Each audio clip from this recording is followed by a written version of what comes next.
Shalom, shalom, geração do avivamento. Bom dia, bom dia, bom dia para todos vocês.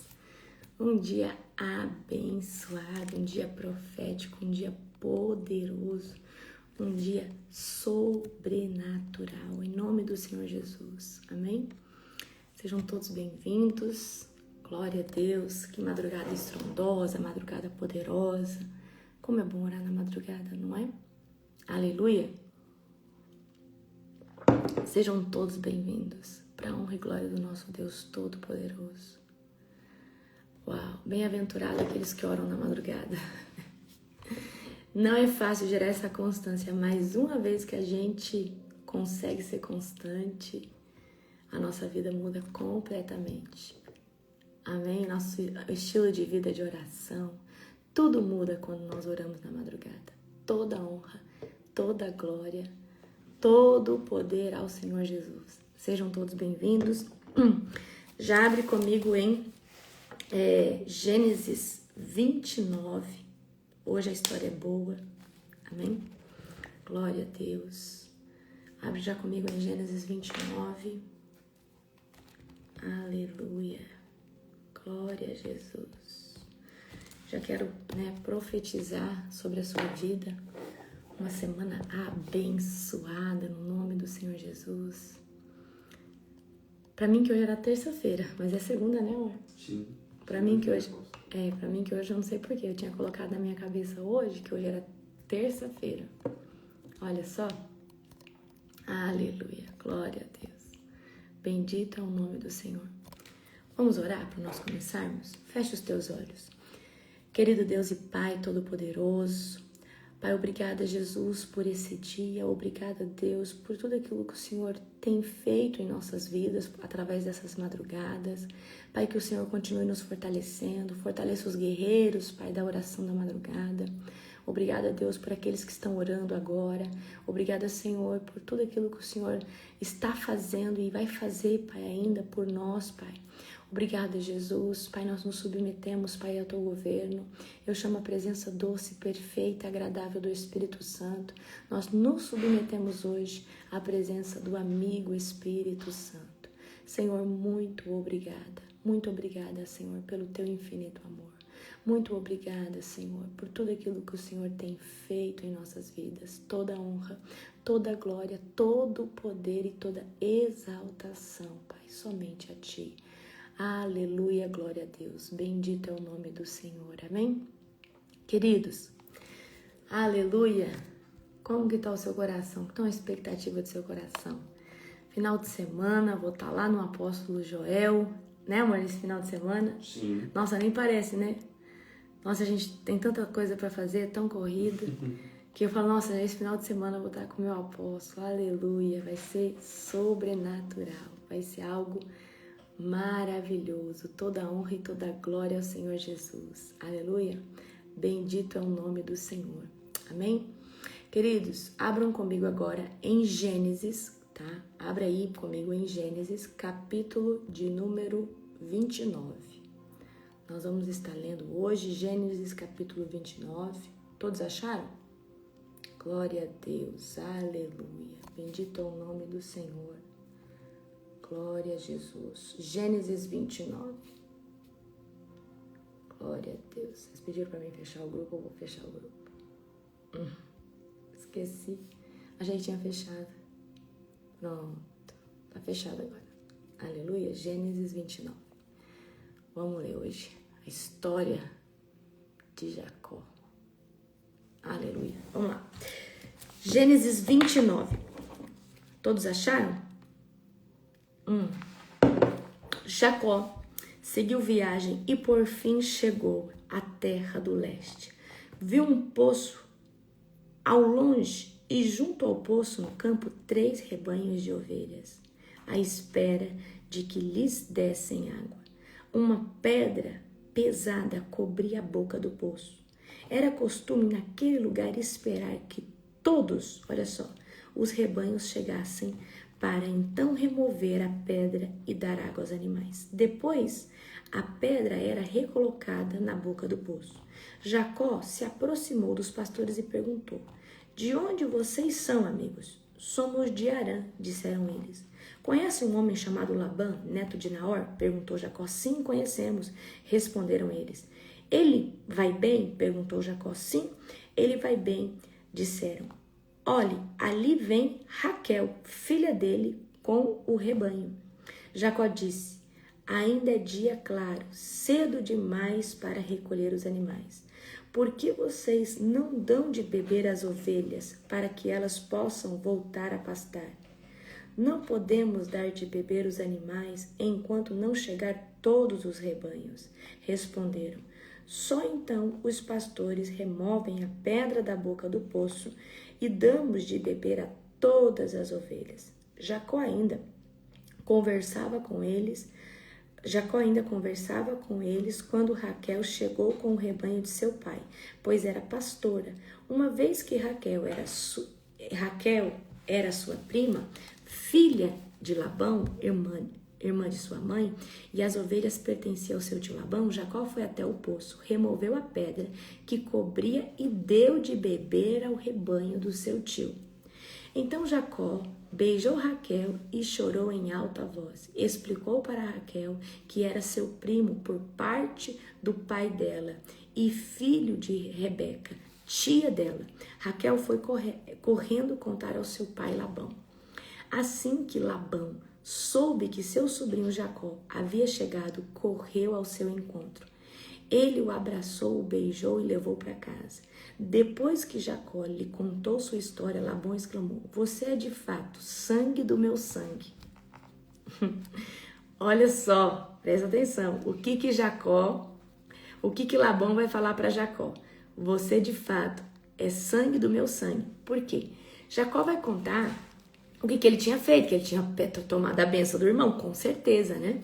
Que ele tinha roubado a bênção do irmão, que ele tinha pegado o direito da bênção do irmão depois, né? Olha só o que Labão vai falar. Você de fato é sangue do meu sangue. Nós somos farinha do mesmo saco, mais ou menos isso. Jacó se casa com Lia e Raquel. Quando Jacó estava na casa de Labão, havia cerca de um mês, Labão lhe disse: você não deve trabalhar de graça para mim, só porque somos parentes. Diga-me qual deve ser o seu salário. Labão tinha 2 filhas, a mais velha se chamava Lia e a mais nova Raquel. Os olhos de Lia eram sem brilho, mas Raquel tinha bela aparência e um rosto atraente. Visto que Jacó estava apaixonado por Raquel, disse a Labão: trabalharei para o Senhor por 7 anos.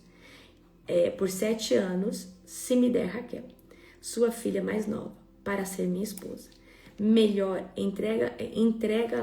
entrega-la a você do que qualquer outro. Então, Labão falou assim: é melhor entregar ela para você do que para qualquer outro por aí. Respondeu Labão: fique aqui e trabalhe comigo. Então Jacó trabalhou 7 anos. Gente, em Israel, 7 anos é um ciclo, tá? Você sabe que geralmente eles falam que no 7º ano a terra tem que descansar, né? Fique aqui e trabalhe comigo. Então Jacó trabalhou 7 anos por Raquel. Ele amava tanto que lhe pareceram apenas alguns dias. Chegada a hora, Jacó disse a Labão: cumpri minha parte no acordo. Agora dê-me minha esposa para que eu me deite com ela. Olha isso. Para que eu me deite com ela. Labão convidou toda a vizinhança e preparou uma grande festa de casamento. À noite, porém, quando estava escuro, olha aí, olha agora Jacó sofrendo, né, da mesma coisa que ele fez com o pai dele. Labão convidou toda a vizinhança e preparou uma grande festa de casamento. À noite, porém, quando estava escuro, Labão tomou Lia e a entregou a Jacó, e Jacó se deitou com ela. Labão deu sua serva Zilpa a Lia para servi-la. Na manhã seguinte, quando Jacó acordou, viu que era Lia. Então Jacó perguntou a Labão: o que o Senhor fez comigo? Trabalhei 7 anos por Raquel, por que o Senhor me enganou? Aí eu penso assim, presta atenção. A festa de casamento foi com Raquel. Foi Raquel que foi ali, né? Mas na hora de dormir, era Lia, porque senão ele já tinha visto o engano. Pensa comigo, na festa de casamento não tinha, né? A não ser que o rosto dela estivesse tampado, certo? Labão respondeu: aqui não é costume casar a filha mais nova antes da filha mais velha. Espere, contudo, até terminar a semana de núpcias e também lhe entregarei Raquel, desde que você prometa trabalhar mais 7 anos para mim. As noites de núpcia em Israel são 7 noites. Então, qual foi o acordo aqui, né, de Labão com Jacó? Presta atenção, Jacó, você vai esperar passar as noites de núpcia. Eu entrego para você Raquel. Por quê? Você vai poder se deitar com ela. E aí você vai ter que trabalhar mais 7 anos. Então ele trabalhou 7 anos, tomou posse da filha, foi enganado. E aí ele teve que esperar mais 7 dias para poder tomar posse de Raquel. Certo? Deixa eu ver aqui. Labão respondeu: aqui não é costume casar a filha mais nova antes da filha mais velha. Espere, contudo, até terminar a semana de núpcias, e eu também lhe entregarei Raquel, desde que você prometa trabalhar mais 7 anos para mim. Jacó concordou em trabalhar mais 7 anos. Uma semana depois de Jacó ter se casado com Lia, Labão lhe entregou Raquel. Labão deu a sua serva Bila a Raquel para servi-la, e Jacó se deitou também com Raquel, a quem ele amava muito, mais que Lia. Então permaneceu ali e trabalhou mais 7 anos para Labão. Eu quero que você anote esses nomes: Raquel, certo? Lia, Zilpa e Bila. São as mães dos descendentes das tribos de Israel, essas 4 mulheres, certo? Vamos lá, os filhos de Jacó. Quando o Senhor viu que Lia não era amada, olha isso daqui. Presta atenção nisso daqui. Porque a gente às vezes pensa assim, nossa, Lia era estéril. Olha só, quando o Senhor quem? Nosso Deus, viu que Lia não era amada, permitiu que ela tivesse filhos. Raquel, porém, era estéril. Olha só a graça que Deus deu a Lia. Olha a graça que Deus trouxe para Lia. Quando o Senhor viu que Lia não era amada, permitiu que ela tivesse filhos. Raquel, porém, era estéril. Lembra que tem uma maldição de esterilidade que vem de Sarai. Sarai, certo? Olha só, Sarai era estéril. Depois quem? Rebeca. E agora quem? Raquel. Então nós estamos falando de uma linhagem que vem com esterilidade. Do contrário, não está aqui, né? Por exemplo, está na linhagem de mulheres. Olha só, Jacó teve filho, né? Primeiro, bastante filhos com Lia. Lia engravidou e deu à luz a um filho chamado Rubem. Quem é da tribo, né, de Rubem? Então, primeiro nasce Rubem. Pois disse o Senhor: viu minha infelicidade, agora o meu marido me amará. Olha aí. Pouco tempo depois, Lia engravidou novamente e deu à luz a outro filho. Chamou de Simeão. Eu quero que você separe, depois você vai fazer tarefa de casa. Quem são os filhos de Lia, de Jacó, de Rubem, quem são os filhos de Zilpa, Bila, Raquel e Lia, tá? Você vai separar quem são os filhos de cada um, amém? O Senhor ouviu que eu não era amada e me deu outro filho. Então, gente, imagina, né? A ferida no coração de Lia. Vamos olhar aqui como ferida de alma. Lia não foi a escolhida, então já tem uma ferida de rejeição. Lia foi imposta a Jacó. Ela não foi escolhida, ela foi imposta a Jacó. E aí, ela deveria, né? Lógico, Jacó era apaixonado por Raquel. Então imagina, né? Olha só, ali no verso 31, quando o Senhor viu que Lia não era amada, permitiu que ela tivesse filhos. Agora no verso 34, Lia engravidou pela 3ª vez e deu à luz a outro filho e chamou de Levi. Então olha só, Rubem, Simeão, Levi, pois disse, certamente desta vez o meu marido terá afeição por mim, pois dei 3 filhos a ele. O coração de uma pessoa ferida é esse. A pessoa acha que se ela fizer algo para alguém, se ela proporcionar algo para alguém, ela vai ser amada. Só, queridos, que não é o fato do que nós fazemos ou do que nós proporcionamos, certo? Então ela achou assim, agora eu tô com 3 filhos, eu vou ser amada. Lia engravidou mais uma vez, nós estamos falando do 4º filho, e chamou-o de Judá. Peraí, a linhagem de Judá vem da mulher não amada de Jacó? Uhum. A linhagem Judá, você sabe que a linhagem do Messias é a linhagem de Judá. Então, primeiro Lia vai gerar Rubem, Simeão, Levi e Judá. Pois disse, agora louvarei ao Senhor. Então parou de ter filhos. Olha só, na 4ª vez ela disse, agora louvarei ao Senhor. Então parou de ter filhos. Então aqui, Lia, né, até aqui ela tem 4 filhos, tá? Amanhã nós vamos continuar aqui nessa parte. Então aqui, gente, a gente vê, né, a história de 2 mulheres. Uma muito amada e a outra não amada.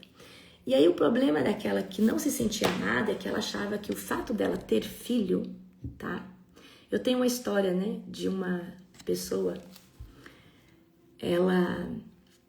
ela tinha tido um menino, e aí o marido dela era muito bruto com ela, e ela falou assim, bom, se eu engravidar e tiver uma menina, o meu marido vai parar de me bater, o meu marido vai ficar carinhoso, na mentalidade, acho que o diabo construiu isso, né?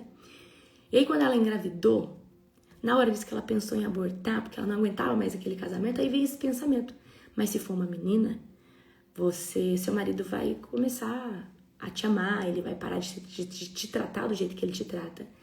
E aí essa mulher, ela pegou e foi numa casa espírita, numa casa de trabalho assim, e pediu pra fazer um trabalho pra criança vir menina.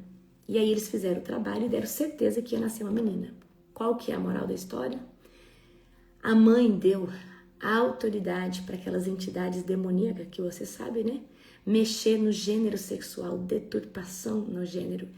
E aí, essa mãe, quando vem até mim, me traz o relato do quê? Que o menino era homossexual e afeminado. E aí, eu fui puxar a história. Eu falei, então, eu quero que você me conte a história da gravidez. Como foi essa gravidez? Você soube que era um menino, aí ela foi e me contar essa história. Então, a partir do momento que ela foi lá e falou assim, olha, eu quero que venha uma menina, e ela ela deu a autoridade, ela abriu a porta para aquelas entidades mexer ali no gênero daquela criança. Então, ela tinha certeza que era uma menina. E nasceu um menino afeminado. Por quê? Desde pequeno, né, aquela criança teve o seu gênero sexual deturpado, tá? Então, queridos, isso é algo muito sério. Eu quero que vocês entendam que, a partir do momento, mulher, você que engravida, você deve falar, Senhor, eu não sei o que tem, a não ser que o Senhor te revele, porque o Senhor pode te revelar, certo? Mas o menino, ele tem que crescer dentro dos princípios do pai, e a menina tem que crescer dentro dos princípios da mãe. Vou só dar um exemplo para você aqui. Sei que não tem nada a ver aqui com a história, mas o Senhor está me trazendo. Ó, eu fui criada aprendendo, minha mãe, né? Tinha uma época, minha mãe tinha 3 funcionárias dentro de casa, mas eu tinha um lugar na casa que era só eu que podia limpar. Minha mãe não deixava as meninas limpar, porque era a minha parte. A minha mãe falava, você tem que aprender a lavar um banheiro, você tem que aprender a fazer as coisas, porque a vida não é assim, a vida não é assada. Então, minha mãe me ensinou. Então, hoje eu sei fazer tudo, amo limpeza, amo faxina, amo tudo isso. Sei cozinhar, então minha mãe me ensinou. Eu sei fazer, gente, confeitaria, eu sou muito boa. Então, por quê? Eu fazia os bolos de aniversário dos meus irmãos. Então, na confeitaria, eu mando muito bem na confeitaria. Eu sei cozinhar tudo, mas na confeitaria, então, com 7 anos eu fazia os bolos de aniversário. Decorado daquele jeito, né? Era aquele glacê, de clara, né? Que tinha um pouco de cheiro de ovo. Aí depois eu fui evoluindo, né? Fui aprendendo a fazer os glacês de chantilly, né? E tudo isso. O que eu tô tentando dizer pra você? Eu sabia fazer coisa de menina, tá? Eu estudava num colégio que ensinou todo tipo de bordado, ensinava a fazer pão, ensinava. Então eu tinha, não sei se você estudou em colégio, que tinha economia doméstica. Então, economia doméstica, eu tenho máquina de costura, eu sei costurar. Então eu sei costurar, eu sei fazer tudo que você possa imaginar que uma mulher, né, dessas da antiga sabe fazer, porque eu estudei nesses colégios, eu estudei, minha mãe me ensinou. Então minha mãe tem máquina de costura, minha mãe faz tudo, ela faz fronha, ela faz tudo, minha mãe. Então eu tenho, né? Então isso aí é algo que você aprende, é algo cultural. Já os meus irmãos, só tô dando um exemplo pra você. Os meus irmãos, meu pai sempre deu pra eles uma caixinha de ferramenta, pra eles não mexerem na ferramenta do meu pai. Então eles tinham o martelinho, o prego deles, as coisas deles, o alicate deles, por quê? Os meus irmãos sabem trocar uma tomada, sabem mexer na fiação, sabem, ou seja, resolver coisas dentro de casa, tá? Porque o homem tem que ser criado como homem, certo? E queridos, isso traz o instinto masculino, né? Então, eu acredito, eu não estou falando que o homem não pode fazer nenhum serviço de mulher e a mulher não pode fazer nenhum serviço de homem. Mas eu estou dizendo que tem coisas que foi feito para ser executado na força do homem. E tem coisas que foram feitas para ser executadas na delicadeza da mulher, certo? Então, por que eu estou dizendo isso para vocês? Porque se o menino, ele é criado fazendo coisa de menina, ele vai ficar afeminado, tá? Se a menina cresce fazendo coisa de homem, vai ficar masculina. Amém? Então, eu sei que talvez não foi a sua criação, mas você dá tempo de você executar isso. Então, o menino tem que crescer aprendendo a fazer as coisas com o pai, certo? A menina também, com a mãe. Ambos podem aprender a fazer tudo, sim. Mas tem que deixar isso, né, ser aflorado, né? Tem que aflorar esse instinto, né? O instinto de homem, o instinto de mulher. Nós não somos igual a um homem. Nós mulheres, nós temos uma delicadeza, nós somos sensíveis, né? Os homens não, os homens já são mais brutos. Aleluia, glória a Deus. Então vamos lá, vamos entrar aqui na história de Jacó. Jacó foi enganado, não foi? Mas parece algo que ele já fez. Então Jacó não podia falar nada, você sabe por quê? Porque lá atrás ele tinha enganado o pai dele. Ele enganou primeiro o irmão, ele comprou o direito da primogenitura do irmão, do Esaú, por um prato de lentilha. E aí agora, ele foi lá, o pai dele estava cego, ou seja, presta atenção como as coisas são proféticas. Tudo que você planta, você colhe, tá? Isaac estava cego. Aí Jacó vai lá e se passa por Esaú. Agora tá escuro, tá de noite. E Raquel é trocada por Lia. E aí é Lia que se deita com Jacó. Então tá parecendo uma história que a gente já conhece. O engano foi gerado por causa de uma semente que Jacó plantou no passado. Olha só o que Labão vai falar para Jacó. A gente é igual, a gente é farinha do mesmo saco. Você é de fato sangue do meu sangue. Né? Labão deve ter falado assim, você é trapaceiro igual eu. Amor, viu aí o significado do nome de Labão? Gente, eu quero que vocês entendam que os nomes em Israel, eles trazem, né, a identidade. Lá em Israel, a cada 7 anos você pode trocar de nome. Jacó, olha só. Jacó enganou seu pai. Enganou, né, Esaú. E agora ele é enganado por Labão, certo? O que nós vamos pegar aqui? Aquilo que você não trata lá atrás. Aquilo que você não deixa Deus curar. Vai voltar para sua vida. Aquilo que você não deixa Deus arrancar na raiz. E arrancar na raiz é deixar Deus te amassar, de Deus passar na olaria dele. Eu preciso que você entenda que aquilo que você não deixar Deus tratar vai ressoar na sua vida. Queridos, enquanto você não começar a plantar uma semente diferente da do engano, você não vai colher bênção. Então a gente está vendo que Jacó não tinha a identidade tratada ainda, certo? Agora ele vai sofrer nas mãos de Labão. Então Jacó está vivendo da mesma manipulação que ele provocou lá atrás. Mentira, atalho, certo? Então uma hora isso acabou voltando na vida de Jacó e numa forma mais difícil, que é o quê? A mulher amada. Ele trabalhou por uma e recebeu a outra. Você achou, não? Branco, claro, glorioso. Não tem nada a ver o nome de Labão. Mas vendo o significado dentro da cultura de Israel. Aqui é hebraico. Não é hebraico, né? Não é hebraico. Tá, então toda vez, gente, prestem atenção. Olhem o significado dos nomes, tá? Significado dos nomes, tudo é profético. Existe um significado no nome Larissa. Aquela que é cheia de alegria. Aquela que traz alegria. Certo? Qual que é o significado do seu nome? Se for um significado ruim, você vai repreender em nome do Senhor Jesus. Amém? Então, o que eu aprendo aqui? Eu preciso quebrar ciclo. Eu preciso quebrar o ciclo da esterilidade, eu preciso quebrar o ciclo da mentira, eu preciso quebrar o ciclo de tudo aquilo que traz mentira, engano, trapaça, atalho. Nós precisamos quebrar todos os ciclos, tá? Nós precisamos quebrar todos os ciclos. E como que a gente quebra ciclo? Primeiro, tem que ter nível de consciência do que tá acontecendo. Então, agora nós passamos o pensar. O que nós pedimos? Deus, por que você ficou tão sensível, tão irritado? Você falou, Deus, traz à tona tudo que está em oculto. Traz para fora tudo que está em oculto. Então você vai falar, Deus, arranca de mim tudo aquilo que eu não estou conseguindo enxergar. Senhor, mostra para mim o meu erro. E aí, a gente só pode encerrar um ciclo quando a gente quebra ele através do sangue de Jesus. Só que além de quebrar ele através do sangue de Jesus e rejeitar ele, você precisa fazer, sabe o quê? Mudar comportamento.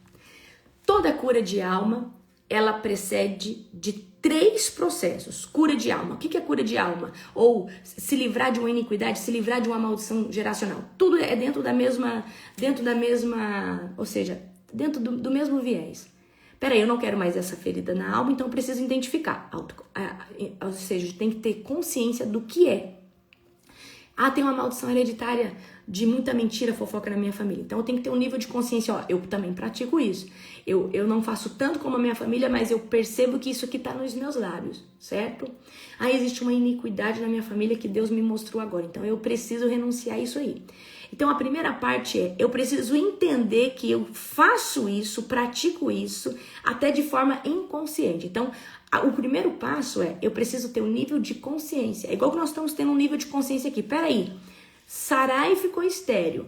Raquel, Rebeca ficou estéril. E agora Raquel estéril? Peraí, isso não tá certo. Isso aqui é um padrão. Isso aqui é uma maldição. Da onde que veio essa maldição? Será que foi do fato lá de Abraão mentir e falar que Sarai não era sua esposa? Será que foi isso? Então nós precisamos identificar desse jeito, nível de consciência.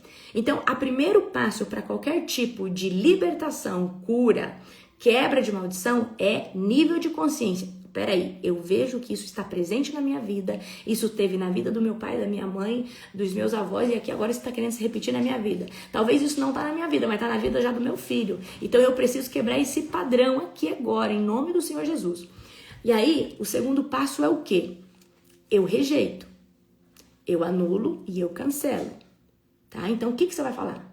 A gente sabe que maldições hereditárias e iniquidades geracionais é algo que foi colocado ali dentro de nós e os demônios, familiares, demônios que acompanham aquela linhagem, eles acompanham. Então, uma das coisas que você pode estar orando é exatamente assim. Eu rejeito todo demônio que acompanhou a minha linhagem familiar. Eu rejeito agora da minha vida e da minha família em nome do Senhor Jesus. Eu hoje rompo com todo laço de maldição geracional. Senhor, arranca todo tipo de iniquidade. Senhor, me liberta desse pecado, me liberta dessa prática, me liberta desse hábito.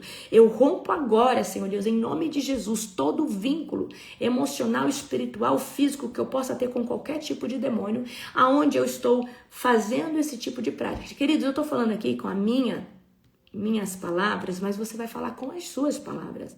Então, primeiro passo, autoconsciência. Eu tenho isso aqui na minha vida, isso aqui está ainda na minha vida. Então eu preciso rejeitar. Tudo você vai fazer em nome de Jesus. Eu rejeito esse hábito em nome de Jesus. Eu rejeito os demônios que se alimentam disso na minha vida em nome de Jesus. Eu quebro hoje todo o laço com qualquer prática demoníaca, em nome de Jesus. Eu rejeito essa ferida agora da minha alma. Senhor, cura, em nome de Jesus, toda ferida da minha alma de rejeição, de abandono, sei lá o quê. Então, você mesmo pode ministrar sobre você mesmo. Pegou? Tá. Agora, terceiro passo é o mais difícil, que as pessoas não fazem. Comportamento. Eu preciso mudar o meu comportamento. Para mim mudar o meu comportamento, eu preciso mudar de mesa, eu preciso mudar de hábito, eu preciso mudar minha visão, eu preciso mudar minha audição. Eu preciso entender o seguinte: eu não posso mais cair nos labirintos, nos laços que o diabo me colocava. Peraí, então eu tenho iniquidade nos lábios. Tá, Jesus me fez ver que eu tinha iniquidade, que eu falava muito mal das pessoas. Então o que eu vou fazer aqui agora? Agora eu vou estar rejeitando, anulando. Agora eu preciso parar de frequentar os lugares aonde isso fica me instigando a falar mal das pessoas. Aí você vai começar a se policiar. Então você tem que fazer o quê? Você tem que andar em alerta. Peraí, quando é que eu fico falando mal das pessoas? Eu falo mal das pessoas quando eu sento com o fulano, quando eu vou na casa lá daquele meu parente. Então eu não vou sentar mais com o fulano, não vou na casa daquele meu parente. E se essas pessoas, porventura, vier ao meu encontro, eu já vou falar pra eles: olha, eu estou num propósito, eu não estou mais falando mal das pessoas, eu preciso que você me ajude com isso, porque é algo que Deus cobrou de mim. Então você externa isso pra pessoa, porque se você ficar calado, às vezes a pessoa vai começar a falar: fulano, não vamos falar mal de ninguém hoje, vamos falar de coisa boa, eu pedi perdão pra Deus, eu fiz um reset com Deus, né, sobre palavras, vamos vigiar com isso? Amém? Certo? Então você vai fazer exatamente isso. Amém? Pegou ou não? Pegou ou não? Então, você tem que mudar o que? O comportamento. Aí vamos supor, você tem muito problema no seu casamento. Deus trouxe aqui pra mim agora. Você tem muito problema no seu casamento. Aí você orou, expulsou o demônio dentro da sua casa, orou na roupa do seu marido. Mas você é rixosa, você é chata, você implica com tudo. Não adianta só orar expulsando o demônio, você tem que mudar o comportamento. Você tem que ser carinhosa. Você tem que falar com um jeitinho. Senão não adianta, queridos, porque tem coisa que não é o demônio, é a gente mesmo. É a gente mesmo que escolhe ser chato. É a gente que é difícil. Então a gente precisa o quê? A gente precisa mudar comportamento. A gente precisa mudar comportamento. Manamandekei, rakassona kalabadasuya. A gente precisa mudar comportamento. Então, o que adianta? Você tá lá, tira o demônio, unge a casa, ora, tá. Aí, às vezes é o marido: essa mulher é difícil demais. Mas você é chato, você é ignorante, você é machista. Então vamos lá, presta muita atenção aqui agora. Você precisa vigiar. Lógico, tem a parte espiritual, sim. Você orou, você tem tudo isso, sim ou não? Você tem a parte espiritual, você tem a parte, mas tem a parte que é comportamental. Eu preciso ser melhor como pessoa. Eu preciso ser melhor como pessoa. Porque, queridos, se eu não for melhor como pessoa, eu não vou mudar relacionamento. E quando nós estamos falando de casamento, de convivência, nós estamos falando de relacionamento. Amém? Então nós precisamos vigiar com as nossas condutas. Tem coisa que é espiritual? Sim, mas tem coisa que é comportamental. Então vocês precisam entender mais sobre comportamento. Às vezes o seu marido fica irritado, você fala alto. Então fala mais baixo, certo? Então, sempre diga isso: eu preciso melhorar como pessoa, eu preciso melhorar como pessoa, em nome de Jesus, amém? Vamos aqui? Amar mais a promessa do que o processo. Jacó, ele amava mais Raquel do que qualquer outra coisa, tá? Mas Deus permitiu ele casar com a Lia primeiro, no meio do caminho, certo? Então, olha só o que acontece. Jacó, ele queria a promessa, ele queria, né? E ele se apaixonou mais pela promessa. E existe um perigo muito grande, querido, de você, no meio do propósito, você se apaixonar pelo seu chamado. O seu chamado é o que você é. É o que Deus não falou para Jeremias? Desde o ventre da tua mãe eu te constituí. desde o ventre da tua mãe, eu te constituí como profeta. Então, qual que é o chamado de Jeremias? Ele é profeta. E tem gente que se apaixona pelo seu chamado. Nós precisamos nos apaixonar pelo Senhor Jesus e pela jornada com Ele. E nem também pelo propósito. O propósito, queridos, é a manifestação do poder de Deus através da sua vida que vai transformar outras pessoas. Amém? A gente vai ver que, qual que era a promessa de Abraão? Era multiplicar, ser pai, né, das nações. Mas quando ele recebe a promessa, Deus queria ver aonde estava o coração de Abraão. E Deus viu que o coração de Abraão estava no Senhor. Então aqui a gente vê que Jacó, ele ainda não caiu a ficha dele. Então Jacó está sendo enganado porque ele enganou, ele está colhendo da semente que ele plantou. Jacó tem a índole do engano, a índole do atalho, a índole do jeitinho brasileiro. E se a gente for olhar hoje para a nossa nação tem muito disso. Eu vou dar agora, vamos dar uma chineladinha agora aqui? Tem gente que se gaba assim, ó. Eu chego lá no açougue, aquela fila, mas o açougueiro é meu amigo, eu corto a fila. Que feio. Você não é cristão, não. Aí tem gente que às vezes vai pegar uma fila porque você é o Beltrano, o Cicrano vem. Não, pode passar aqui na frente, não. Isso respeita as outras pessoas. Amém? Queridos, tem gente que...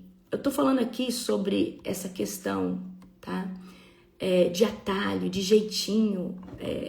Tem gente aqui que honra o banheiro da sua casa, deixa tudo limpinho, mas quando você tá no banheiro público, você deixa ele igual um chiqueiro. Você deixa papel no chão. Você faz xixi fora do vaso. Você deixa o negócio tudo escachulado. E na sua casa você quer que cuide. Então, eu falo assim, tem pessoas que precisam entender que Deus, ele tá de olho em você em todo lugar que você vai. Deus, ele conhece tudo. E Deus está nos vendo. Eu sempre penso, todo lugar que eu entro, quando eu saio dele, ele tem que ficar melhor do que ele já estava, independente de que lugar seja.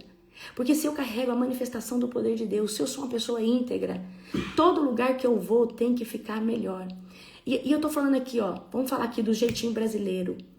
Porque eu peço pro fulano, ele dá um jeito, ele me passa na frente. Que feio, que feio. Não, porque eu pago aqui por trás e eu consigo. Não, que feio. Queridos, se você faz isso, você está debaixo de uma iniquidade cultural. O Brasil, ele... é porque assim, eu sonego o imposto porque o imposto o governo é corrupto. E daí que o governo é corrupto? Jesus não disse, dá a César o que é de César e a Deus o que é de Deus? Se você está sonegando o imposto, você está errado. Você está errado. Deixa eu falar uma coisa, se você sonega imposto, o devorador, ele vai comer suas finanças por algum lado. Você vai ter prejuízo em algum lugar. Pode ter certeza disso. Amém? Eu tenho uma empresa onde eu vendo os meus cursos, tá? E eu tinha a opção de fazer uma empresa como igreja, isentando de... Né, amor? Isentando de imposto e tudo isso. Só que eu acredito que se eu não posso fazer uma empresa colocar como uma igreja. Para mim tá errado isso aí. Isso aqui não é igreja, isso aqui é uma empresa onde eu vendo meus cursos, eu emprego pessoas, tal. Não, tem que ser uma empresa de verdade. Eu pago imposto. Se eu faço um lançamento, eu tenho um imposto alto para pagar. Sobre tudo que eu gero, eu tenho um imposto para pagar. Então, só que assim, a gente tem também, né, a questão, né, do ministério, que é a parte. Já o ministério é assim, né, o ministério não cobra, né, o CNPJ do ministério não paga imposto, só que é o do ministério. Mas o meu, pessoa física, né, com o apóstolo, a empresa que a gente paga imposto porque a gente acredita, tá, que isso aí vai trazer o quê? Bênção sobre mim, sobre ele na área financeira, porque dá César o que é de César, querido, e dá Deus o que é de Deus. Então, o que é da casa de Deus é da casa de Deus. O que é imposto, você tem que pagar. E não adianta você viver desse jeitinho brasileiro. Tem gente, porque eu sonego, porque eu isso, porque eu aquilo, nananana. E olha, a gente, olha só o que a Fabiana tá falando. Eu trabalhei anos em um escritório de contabilidade, onde vários clientes pastores sonegavam imposto. Olha, Fabiana, isso é muito sério. Então, quando eu tive a oportunidade de fazer o meu CNPJ, né? quando eu comecei a crescer bastante, e aí eu tive que fazer um CNPJ. E eu falei, não, eu quero pagar imposto. Porque eu acho errado, queridos. Eu acho errado. Como que eu vou pegar um CNPJ da igreja? Você tá entendendo? Não fazia sentido pra mim. Ok? Por quê? Não, isso aqui não é uma igreja, isso aqui é uma empresa, uma empresa de ensino. Amém? Então a gente precisa ter esse nível de consciência, mas para isso você tem que ser liberto da iniquidade. E é igual eu falo para vocês, tem iniquidade que você não vê que tá fazendo, porque é cultural. É igual as mentirinhas que você aprendeu com a sua mãe. Você tá fazendo isso para você não tá mentindo. Porque você aprendeu com a sua mãe, seu pai fazia aquilo. Ok? Então a gente precisa vigiar com essas coisas, porque tem coisa que a gente aprende com os nossos pais. E aí a gente vai repetindo. E aí essa prática se torna uma iniquidade. E iniquidade, querida, é aquilo que você faz e você já não tem mais consciência que é certo ou errado, porque você já praticou tanto. Então, por exemplo, a gente tem que vigiar com esse negócio de atalho. Comprar carteira de motorista, Deus me livre, você tá ficando doido? Tá bom, aí você comprou a carteira de motorista, tá cheio de bloqueio em um monte de área da sua vida, não sabe por quê. Porque você abriu uma legalidade, você abriu uma mentira, você não passou na prova, você comprou sua carteira de motorista, amém? Esse tempo atrás uma pessoa me perguntou, tava tentando passar, não conseguia passar na carteira e perguntou que a pessoa lá do Detran tinha oferecido e o que eu achava. Eu falei, você não tá perguntando isso pra mim, não. Eu falei, não. Eu falei assim, você não tá vendo que você tá sendo testado por Deus? Você tá sendo testada por Deus? Deus tá querendo ver Deus tá querendo ver o que você vai fazer. Quem que é o pai do engano, o pai da mentira? É Satanás. Comprou a carteira, sinto muito. Se comportou como um filho de Satanás. Se comportou como um filho de Satanás. É sério. Amém? Então a gente precisa vigiar, queridos, em tudo que a gente fala e começar a prestar atenção nisso, porque a gente só vai conseguir cancelar iniquidade. A gente só vai conseguir parar com esses ciclos repetitivos quando a gente para de mentir, quando a gente para de se comportar reagindo de um jeito que você tinha que ter pensado com inteligência espiritual. Peraí, como que eu vou responder? Gente, lembra da unção que eu falei pra vocês? Olha só essa unção aqui. A unção, você é ofendido, você é perseguido, você tem que ficar como morto. Não fazes nada, não reage. Não faça nada, não reage. Aí você vai falar, Espírito Santo, o que eu devo fazer mediante essa circunstância? O que eu devo fazer mediante isso? Você vai ver que aquilo que você queria fazer naquele momento não tem nada a ver com 24 horas depois, com 3 dias depois. É a unção de estar morto para o seu ego, para aquilo que você desejaria fazer. Gente, a unção do morto não significa... A unção do morto que eu falo é a unção que você morreu para você mesmo. Agora, quem que vive em você é Cristo. Eu sei que é difícil porque você carregar essa unção, que é domínio próprio em alta performance, em alto nível, não significa você não sentir. Você sente raiva, você sente vontade de esguelar, você sente vontade de gritar. Aí o Espírito Santo vai fazer o que com você? Cala a boca, fica quieta. Vamos lá, tá amarrada agora no domínio próprio, em nome de Jesus. Eu te amarro aqui, Larissa. Fica quieta aqui, Larissa. Domínio próprio agora. Não, você não vai fazer nada disso que você tá pensando. Tira essas ideias tortas da cabeça. Fica quieta. Aí Deus já, né? Eu vou lá, eu falo assim, apóstolo, olha só. Calma, amor, não vai fazer nada não. Fica. E se tem uma coisa, gente, que eu sei fazer, é escutar meu marido. Eu posso estar com o plano armado, aqui ter tudo pronto. Eu chego pra ele e falo, amor, olha o seguinte, eu acho que eu vou fazer isso. Eu já vou. Ele fala, não, eu acho que a gente não deve fazer isso. Aí ele vai lá e me murcha, né? Porque quando o Espírito Santo fala assim, olha, tá difícil, mas eu já vou trabalhar no marido dela, amém? Por quê? Porque, querido, enquanto nós vivermos aqui na terra, você pode jejuar o tanto que for, você vai continuar sentindo raiva, ódio, tristeza, decepção, frustração. Só que o fato de você ser uma pessoa curada e ter o Espírito Santo dentro de você é que você vai sair desse looping mais fácil. Você vai ressignificar isso de uma forma muito rápida. Amém? Então, o que eu quero que você entenda? Nós precisamos agir debaixo do domínio próprio. Nós precisamos agir debaixo do domínio próprio do Senhor. Amém? Pegou ou não? É sobre isso, tá? Vamos lá. Olha só. A desordem emocional, ela sempre vai gerar dentro de nós relacionamentos desalinhados, tá? Jacó era uma pessoa que ainda não tinha uma alma tratada, não tinha a identidade curada, porque somente quando ele luta face a face com Deus em Peniel, aí o anjo do Senhor vai perguntar assim, qual que é o seu nome? Ele vai falar assim, Jacó. Não, seu nome não é mais Jacó, seu nome agora é Israel, porque você lutou com Deus e venceu. Amém? Então, qual que é o perigo da gente ter uma alma machucada? Qual que é o perigo disso nos nossos relacionamentos? A gente vai ver que Jacó casou com 2 mulheres, mas ele se expressava e ele amava muito mais a outra. A outra, queridos, olha, era tanto, talvez, né, a forma que Jacó, eu acredito que Jacó tratava com muito menosprezo a Lia, que olha só, quando o Senhor viu que Lia não era amada, então, para Deus ver, para Deus fazer, é porque o negócio era grave.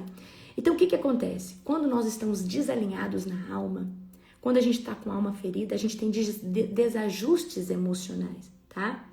Então, enquanto o coração de Jacó não fosse tratado, ele não ia ver que ele tinha que também dar atenção para a outra esposa. Ele tinha que cuidar, ele tinha que honrar a outra esposa também. Por quê? Ele casou com 2 esposas. Ele tinha que ter o quê? Porque, queridos, quando nós somos curados, tratados, nós começamos a ter outro tipo de senso de justiça. A gente tem outro senso de misericórdia, porque a gente começa a se colocar no lugar do próximo. Enquanto a nossa alma não está curada, tudo é sobre nós. Não, porque, olha, porque você não sabe o que... A pessoa vem, olha só o sintoma de uma pessoa cheia de ferida. Você conta uma história triste, a dela tem que ser mais triste. Ela fala assim, não, isso aí não é nada não, você não sabe o que eu passei. Porque ela sempre está naquele lugar de que sobre ela, porque o que aconteceu com ela que é triste, porque a história de superação dela que é terrível. E queridos, uma pessoa que ela é curada, ela tem até preguiça de contar o testemunho dela. E ela só vai contar quando ela sentir que realmente ela precisa contar para edificar alguém. Porque, queridos, quando nós somos uma pessoa, quando nós estamos nesse lugar de estar tratado, estar curado, a gente quer falar do novo, do que Deus está fazendo, do que Deus está abrindo, do que Deus está rompendo, do que Deus está... É sobre isso, amém? Ah, não, eu só sento... Primeiro que eu não gosto de ficar repetindo as coisas, amém? Então a gente quer falar de coisa nova, do que Deus está fazendo, testemunho. E aí a pessoa que tem ferida, ela quer falar dela. Porque é minha ferida, porque o fulano me humilhou, porque eu fui abandonada pela minha mãe, porque a minha mãe, aí é a mesma história toda vez, e entra aí a frequência daquela pessoa é a autocomiseração, é o coitadismo, é o vitimismo. Enquanto, gente, eu vou falar uma coisa pra você, só tem como melhorar comportamento, melhorar algumas coisas, confrontando com a verdade. Eu lembro como se fosse hoje, no meu processo de cura interior, eu falei, Deus, a partir de hoje, o Senhor não tem a dó de mim, eu não tenho mais dó de mim. Eu saí desse lugar de coitadismo, de vitimismo, o que fizeram comigo, eu não tô nem aí o que fizeram comigo. Agora, o que eu vou fazer daqui pra frente é o que interessa. Porque senão a sua narrativa de vida, a sua história, você só vai saber conversar de ferida, de tristeza, de perseguição, que você é um coitado, que todo mundo tem inveja de você, que todo mundo persegue você. Ei, sai desse lugar. A vida não é sobre você. Aí a pessoa fica, não, porque todo mundo me persegue. Querido, você acha que a gente não sofre perseguição? Você acha que um monte de gente não fala mal de mim, não me persegue? Claro que sim, mas não é sobre mim não, é sobre o que Deus colocou sobre a minha vida. Porque se eu não tivesse a unção que eu tenho, se eu não tivesse influenciando tantas vidas, você acha que Satanás estava colocando gente para correr atrás de mim? De jeito nenhum, então nunca foi sobre mim, sempre foi sobre ele. Aí o problema é, não, porque todo mundo me inveja, porque todo mundo... não é sobre você não. E outra coisa, as pessoas acham que tudo gira em torno delas. Todo mundo, na verdade, está preocupado com a sua vida, com o seu crescimento, com a sua ruptura.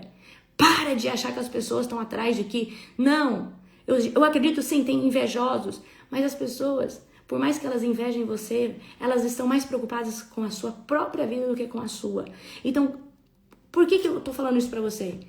Vai cuidar da sua vida. Vai cuidar da sua casa, da sua família, do seu marido, dos seus filhos. Para de ficar preocupado. Você tá gastando sua energia. Por que o fulano fala mal de mim? Se o fulano não falar, o Zé vai falar, a Maria vai falar. E aí, o que muda? Você consegue lá mudar a opinião deles? Não. E mesmo que for, talvez não muda. Então o que você tem que fazer? Cuidar da sua vida. Cuidar da sua vida com Deus. É melhorar como pessoa. E independente, querido, você pode ser a melhor pessoa do mundo. Não, sempre vai existir esse tipo de coisa. Então sai desse lugar de autocomiseração. Sai desse lugar de ficar, ai, porque ninguém gosta de mim. Ai, porque todo mundo me persegue. Ai, porque... sai desse lugar, gente. A gente, quando começa a cuidar da nossa própria vida, quando a gente começa a cuidar... Gente, é tanta coisa que eu tenho que fazer. Você acha que eu tenho tempo de ficar em rede social, vendo o que o fulano... Tem